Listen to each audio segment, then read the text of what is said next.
ഞാൻ എന്നും ടൈപ്പിന് പോകുന്ന വഴിക്ക് അഷ്റഫ് അവിടെ കണ്ട് നിൽക്കാറുണ്ടായിരുന്നു പോലും. ഞാനാണെങ്കിൽ വീട്ടിൽ നിന്ന് ഇറങ്ങിയാൽ പിന്നെ ഇടത്തോട്ടും വലത്തോട്ടും നോക്കുന്ന പ്രശ്നമേ ഇല്ല. വീട്, type writing institute, type writing institute, വീട്, അങ്ങനെ. ഒരു ദിവസം അഷ്റഫ് എന്നോട് ചോദിക്കുക, ഞാനൊരു സാധനം തന്നാ വാങ്ങിക്കോന്ന്. എനിക്കങ്ങ് ദേഷ്യം വന്നു. എന്നാൽ എന്താ സാധനമെന്ന് നമ്മളൊന്ന് അറിഞ്ഞിരിക്കണമല്ലോ.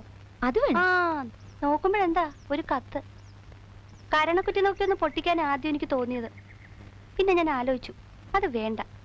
കത്തിൽ എന്താ എഴുതിയിരിക്കുന്നത് നമുക്കറിയണ്ടേ. പിന്നീട് ആ മനുഷ്യൻ കത്തോട് കത്താണ്. ഒരിക്കലും വാങ്ങിച്ചു പോയില്ലേ, പിന്നെങ്ങനെ വേണ്ടെന്ന് പറയുന്നേ. എന്റെ അയാളുടെയും വീട്ടുകാരെ ഓർത്ത് എല്ലാം ഞാനങ്ങ് ക്ഷമിച്ചു. ഒരു ദിവസം അഷ്റഫ് എന്നോട് പറയാ, ഒരുപാട് സ്വകാര്യം പറയാനുണ്ട്, സ്കൂൾ ഷെഡിന്റെ പുറകിലോട്ട് വരാവോന്ന്. അതാ കുഴപ്പമായ. ഞങ്ങൾ അവിടെ സംസാരിച്ചോണ്ട് നിൽക്കുന്നത് ആരാണ്ടൊക്കെയോ കണ്ടുപോലും. അഷ്റഫ് മുസ്ലിമും ഞാൻ ക്രിസ്ത്യാനിയാണല്ലോ. അതിനുശേഷം ഈ രണ്ട് സമുദായക്കാരും തമ്മിൽ ഇല്ലാത്ത പുകിലൊന്നുമില്ല. അടിപിടിയും ബഹളവും ഒന്നും പറയണ്ട, ഞാനിങ്ങ് പോന്നു.